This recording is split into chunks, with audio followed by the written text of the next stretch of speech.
Dubai green Bangla cricket অ্যাসোসিয়েশনের উদ্যোগে international city premier league season 3 সম্পন্ন হয়েছে। মঙ্গলবার সংযুক্ত আরব আমিরাতের শারজায় আল দাইদ ক্রিকেট গ্রাউন্ডে ফাইনাল খেলার মধ্য দিয়ে এই টুর্নামেন্ট সম্পন্ন হয়। ফাইনালে ড্রাগন ওয়ারিয়ার্স 16 রানে ড্রাগন টাইটান্সকে হারিয়ে চ্যাম্পিয়ন হয়।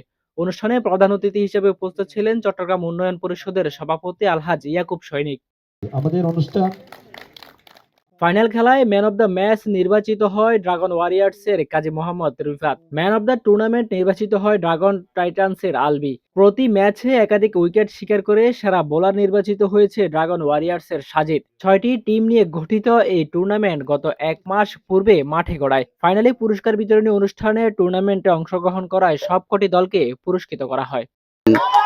সংযুক্ত আরব আমিরাতের মধ্যে অনেকগুলো টিম গড়ে উঠেছেন, যারা বিভিন্ন জায়গায় গিয়ে এরা প্রতিযোগিতা করতে পারে এখান থেকে। তো আমরা চেষ্টা করি বছরে এদেরকে নিয়ে ক্রিকেট এবং ফুটবল মাঝে মধ্যে এদেরকে উৎসাহ দেওয়ার জন্য আমরা এই ধরনের খেলার আয়োজন করি, এবং বাংলাদেশের ভাবমূর্তি উজ্জ্বল থাকবে এবং তরুণ সমাজ বিভিন্ন ক্রাইম জগৎ থেকে দূরে থাকবে। আমরা চেষ্টা করি আমাদের দেশেরকে কিভাবে ব্র্যান্ডিং করা যায়, কোন কোন ধাপে এগিয়ে গেলে বেটার হবে, ভালো হবে। এই যে আমাদের তরুণ সমাজ, তারা কেউ ছোট ছোট জব করে, কেউ ব্যবসা করে, কিন্তু এরপরেও তারা চায় বিনোদনের জন্য, খেলাধুলার মধ্যে এগিয়ে যাওয়ার জন্য। তো আমরা চাই এই যে বিনোদনের এই খেলাধুলার মধ্যে তাদের মেন্টালি ফ্রেশ থাকবে, তাদের সাথে সাথে তারা এগিয়ে যদি যায়, আমি মনে করি আমাদের দেশ এগিয়ে যাবে। ক্রিকেট অ্যাসোসিয়েশন বিগত 10 বছর ধরে খেলাধুলার সাথে জড়িত। আমরা বিশেষ করে প্রতি বছর শীতকালীন এই সিজনে আমরা একটি টুর্নামেন্ট আয়োজন করি, যেটা নাম হচ্ছে দুবাই ইন্টারন্যাশনাল প্রিমিয়ার লিগ। মোটামুটি সবাই ডাঙ্গরমাঠমুখী এবং ইন্টারন্যাশনালমুখী যারা রয়েছেন সবাইকে মিলে আমরা খেলাধুলা রাখি। খেলাধুলার মাধ্যমে সুষ্ঠু বিনোদন আমাদের প্রকাশ পায়, যেহেতু আমরা সারাক্ষণ কর্মব্যস্ততার মধ্যে থাকি। প্রবাসের মাটিতে বাংলাদেশের শ্রমবাজারকে ডেভেলপ করার জন্য যারা কাজ করে, তারা আজকে অনুধাবন করছে যে বিশ্বের অন্যান্য দেশের তুলনায় আমরা যেহেতু অনেক পিছিয়ে আছি, আমাদের এই বিভিন্ন ক্রাইম বলেন, বিভিন্ন অপকর্ম বলেন, যেটা পৃথিবীর অন্যান্য দেশের সাথে তাল মিলিয়ে আমাদেরকে বারবার অপবাদ দেওয়া হয়, এই খেলাধুলিগুলির মধ্য দিয়ে আমরা সে অপবাদগুলিকে মুছে ফেলার একটা সুযোগ সৃষ্টি হয়েছে। Dubai green Bangla cricket association গত 3 বছর যাবত এই টুর্নামেন্ট আয়োজন করে থাকে। প্রবাসী বাংলাদেশিদের নিয়ে গঠিত একাধিক ক্রীড়া সংগঠন এই টুর্নামেন্টে অংশগ্রহণ করে। অনেকটা পেশাদারিত্বের ছাপ রেখে প্রবাসী অসংখ্য মেধাবী খেলোয়াড় এই টুর্নামেন্টে নৈপুণ্য প্রদর্শন করে থাকে।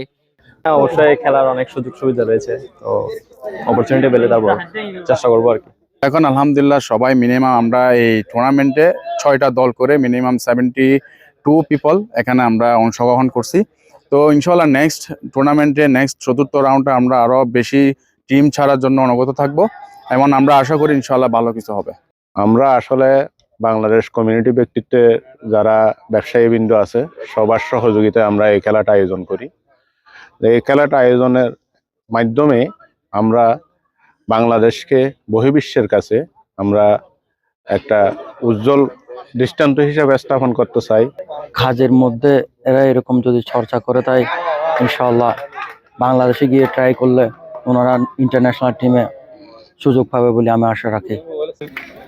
ইনশাআল্লাহ আমরা দুই দলের মধ্যে কঠিন লড়াইয়ের পর একটা ফাইনাল দল বিজয়ী হবে। আমরা সবাই একত্রিত হয়েছি, খেলা উপভোগ করেছি, খুব ভালো লাগছে। আসলে আমিরাতে আইসিসির অসংখ্য আন্তর্জাতিক ম্যাচ অনুষ্ঠিত হওয়ার কারণে ক্রিকেটের প্রতি অনুরাগ বেড়েছে প্রবাসীদের। ফলে অসংখ্য ছোট ছোট ক্রিকেট টিম তৈরি হয়েছে আমিরাতের বিভিন্ন প্রদেশে। বৃত্তশালী প্রবাসীরা এই ক্রিকেট টিমগুলোকে পৃষ্ঠপোষকতায় এগিয়ে আসলে প্রবাসীদের অপরাধ প্রবণতা কমে আসবে বলে মনে করেন সংশ্লিষ্টরা। ডেস্ক রিপোর্ট, সময়ের সংলাপ, সংযুক্ত আরব আমিরাত।